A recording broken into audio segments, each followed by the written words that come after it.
what is branding? These companies, spend millions of dollars making you aware of who they are and making you comfortable and letting you trust them, that we kind of associate anything that's sort of like it as that product.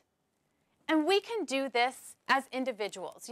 We know how companies can brand themselves, but have you ever thought about how you brand yourself and how that will fit in with what your company is doing? Kim had mentioned earlier also about your goals and achieving goals. And really, branding is so much about thinking about the goal and how you brand yourself to get there.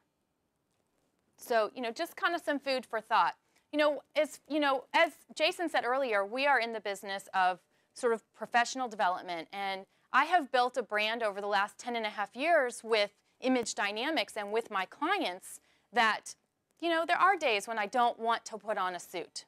Or there are days when I don't want to necessarily return a phone call or an email immediately. But because of the brand that I have created over the time that my clients expect of me, I have to fulfill that.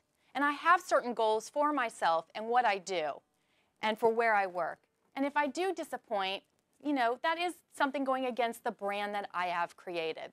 What is your goal? What do you want to accomplish? What do you want people to expect from you? And then meet those expectations. So I'm going to put you to a little bit of work.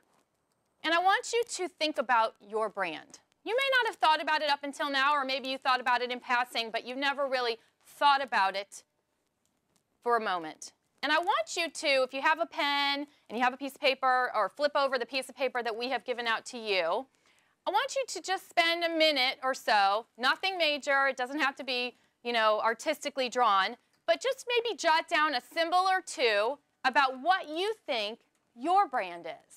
And I gave you a few examples of what clients have done for us in the past. And it's kind of hard to see, but on the far right-hand side, the glass half full. Thinking positively. And I know someone said that early on, someone who's positive, or on the flip side is negative, can affect. Someone who's helpful, or an intelligent person. Someone who just strives for success. That is their goal. So these are just some examples. And these are things for you to help you think about what my personal brand is. So just take a minute just to jot down a symbol or two. It doesn't have to be a picture. And even if you want it to be a word, that's perfectly all right. And now that Leigh's done branding, I want you to look at what you wrote or what you drew. And I want you to ask yourself, is this how people see you?